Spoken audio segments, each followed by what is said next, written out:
What is the most valuable asset that you develop with your own podcast or show that can actually generate another 100K minimum? It could even be multiple six figures or even pull you into seven figures in your business. Hey, it's Melanie Benson here. I am an authority amplifier. I am the host of the top 1.5% show, Amplifier Success. We're getting ready to enter our seventh season here shortly. And I also am the creator of a program called the 100K Authority Accelerator. And so I've been sharing some of the milestones of my podcast, and people are like, okay, how did you do that? And if you caught part one of this series that I did the other day, then you know that pod fade is a real thing. This is when people give up on a show or a podcast because it's not creating the outcome they were hoping for. It's not really getting them traction. It's not getting them clients. It's not making them money. Sounding familiar? And possibly it's costing you a lot of money and time, and you're starting to feel frustrated. And I have coached a lot of really talented, really smart, expert based entrepreneurs on how to really integrate their show into their business model so it is working for them and it's not costing them. It's literally an investment in marketing to attract the right people.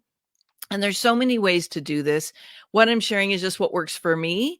It's what, having tested a lot of things kind of is the sweet spot for us, but there are several strategies of how to leverage a show like this for client attraction and to build your authority in your marketplace. So just know it's not one size fits all, but you are welcome to um, take what I'm learning here and implement it on your own if you want to. So this is part two of the 100K a year podcast model. And I want to share what I really consider to be probably the single most important asset that you're creating with this kind of what I call authority podcast or authority show. And that is something you can leverage over and over and over again in multiple ways to grow the reach of your work, to expand your opportunities to attract clients. But also, it's an asset that has value with collaboration partners and the market at large, right? Like, because really, what you're doing is you're becoming an asset that is akin to media coverage. So there's a lot of value in that.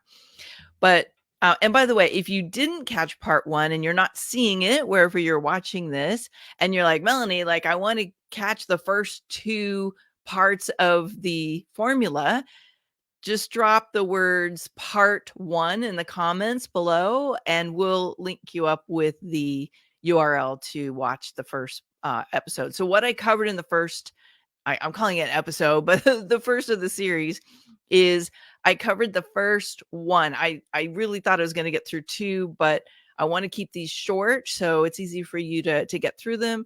And so I gave you a little bit of foundation, and then we talked about number one, which is topic optimization, and why that's so critical if you want a podcast that's actually going to perform for you, to be able to attract clients, to stand out in your marketplace and do all the cool stuff that it can do for you. So we're going to get into 2 and 3, and then we've got 2 more for the third in the series.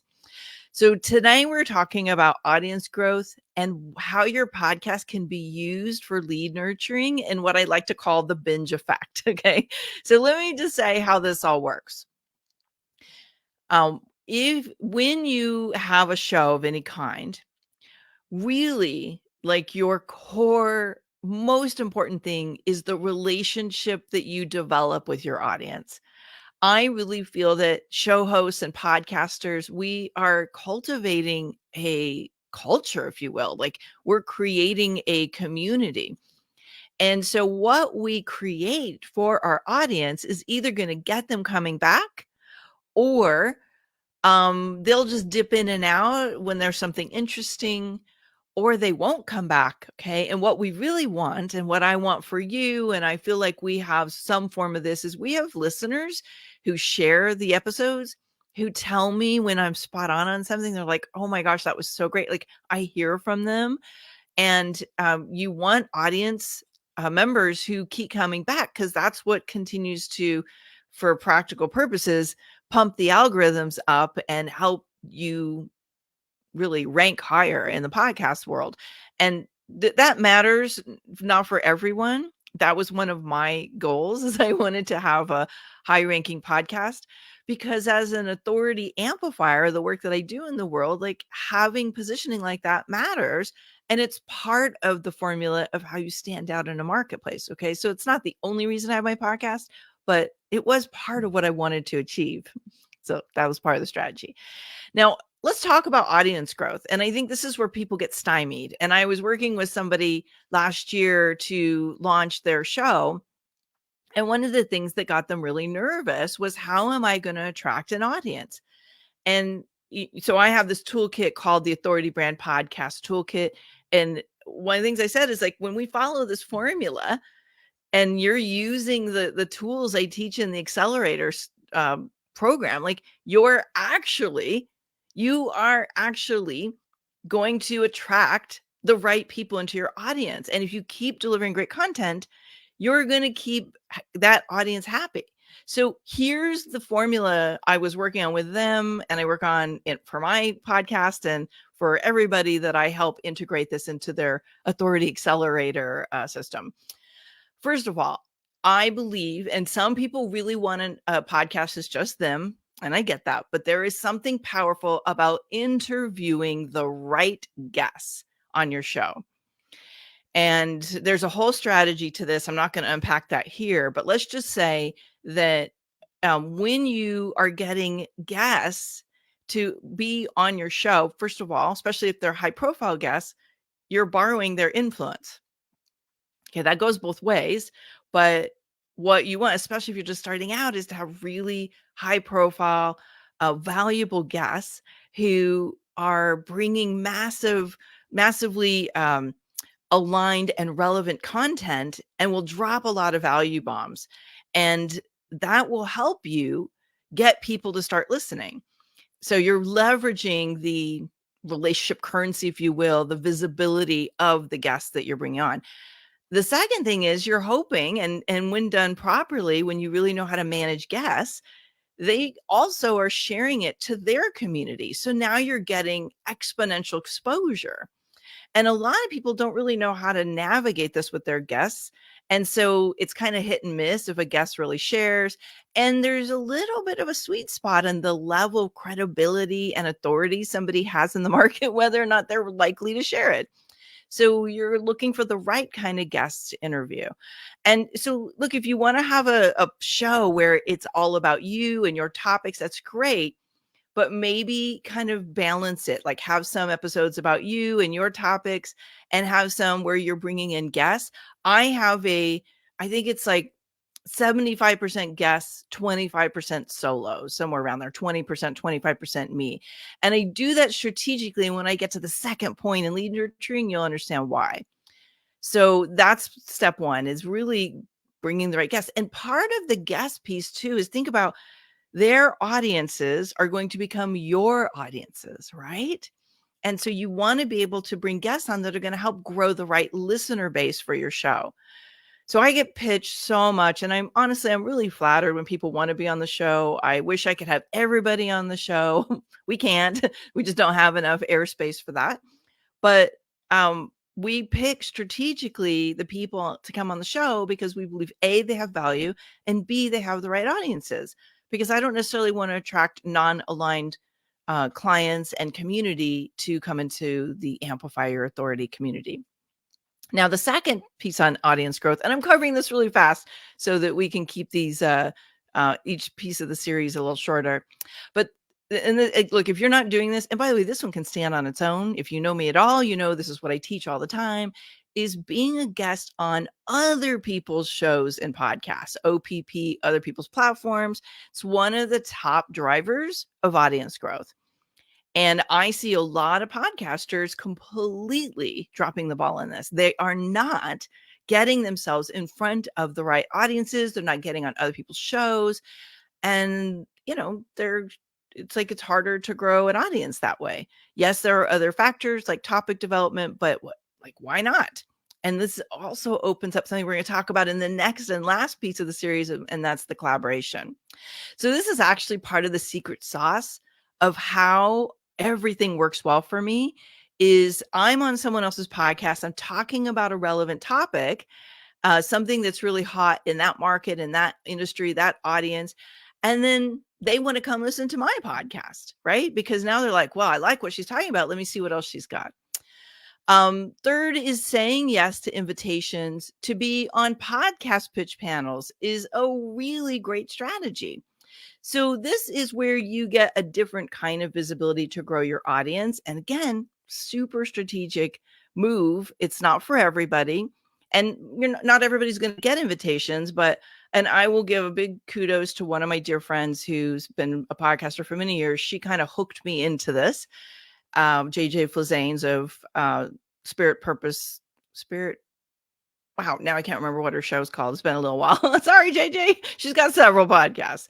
But anyway, the podcast pitch panels is really great because oftentimes the host of whatever event this is telling everyone in the audience, if you want to pitch these podcasters, you need to go binge listen to their shows. So what does that do for you? All of a sudden, you've got 50, 100, 200, 500 people binging your show. At least 30 to 40% of them are going to stay. They're going to keep listening. Some of them, they're not going to be the right fit, and that's okay. They're not going to keep listening, but a lot of them will. And secondly, you now get your status elevated. This is boosting your authority. You're going from just a podcast host or a show host to someone who is absolutely a expert and authority. And in some audiences, it was called being an icon, right? So that podcast pitch panel is a great visibility strategy to get more listeners to come check out your show. And if you have a hard time getting guests, this is a great way to get guests. And then last, and this is kind of a no-brainer, but again, a lot of people are not doing this. You want to share it with your own community. So I'll talk about marketing a little bit in the last piece of the series, but let's just say that your email community, your social community, they care what you are up to if they're still paying attention to what you put out. And so letting them know about episodes that you're dropping is a great way to get people to keep listening. So I'll unpack that more in the last piece of this puzzle. So that's audience growth. There's probably some things that I've left out and forgot, but that's the basics. And yeah, if you're starting to go, wow, there's a lot involved. There is. Like I said in the first part of the series, this is a business. And it's part of a marketing strategy that works when you work it. So now let me quickly unpack number 2 here, and number 3, and that's lead nurturing.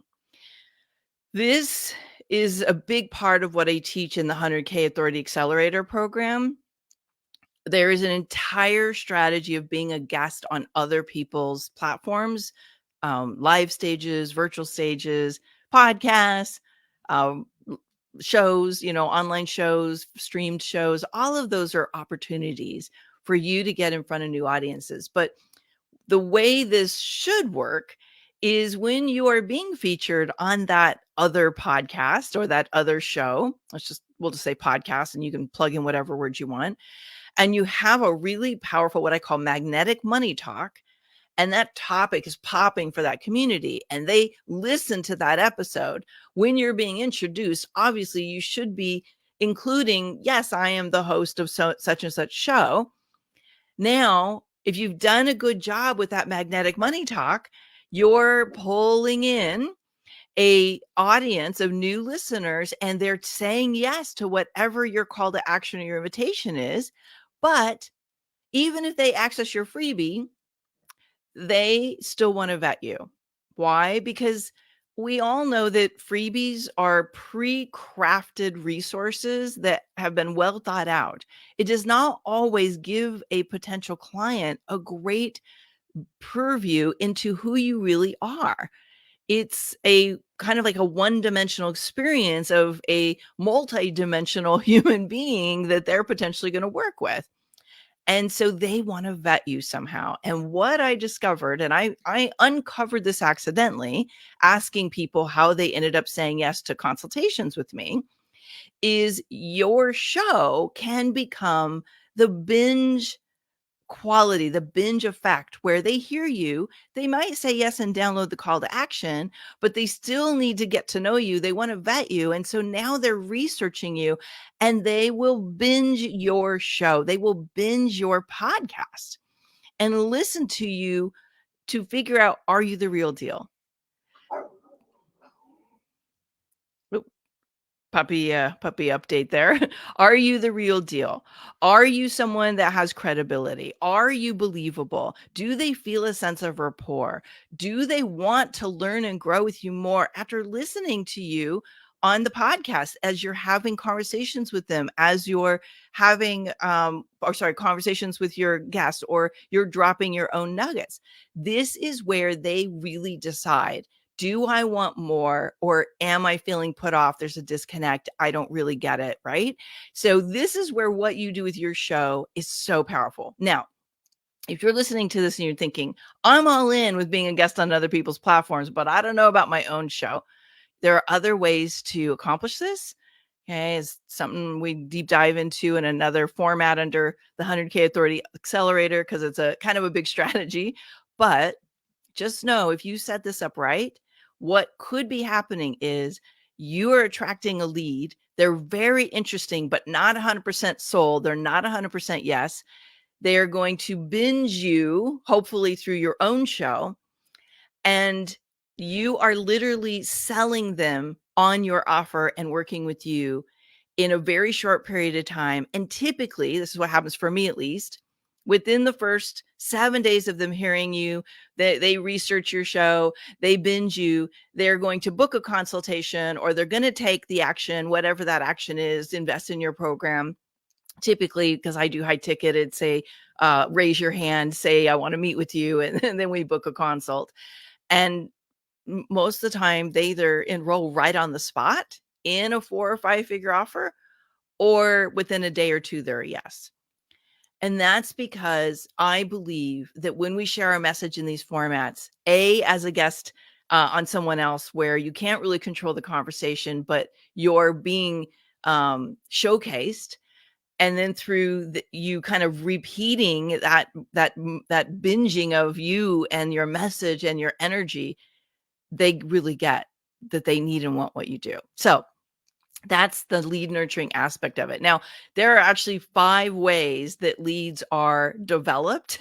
And this is probably maybe 30% of the lead possibility. There's 4 more strategies that I cover in 100K Authority Accelerator, because I don't want you to think that's the only way it works. There are other ways we're going to build our own audience and develop leads that might take a little bit more time to pay off. Okay, so in the last session that we're going to do unpacking the strategy, I'm going to cover the last 2 elements. And one of these is where 95% of show hosts and expert-based entrepreneurs that use this kind of format leave massive money and opportunity on the table. I hope you're hooked. I can't wait to share this last piece, because it's actually one of my favorite pieces of this, and one of the 3 key reasons why I started my podcast in the first place. And this is where you can exponentially expand the revenue and visibility opportunities. Okay, drop a part 1 if you want to hear part 1 and you missed it and you can't find it. Drop it in the comments. And hey, if you've already had an aha, I want to hear it. Drop it in the comments. Tell me what you're going, boom. That's what I wanted to hear. This is what I needed to know. I am so excited to share the last piece. I'll be back real soon.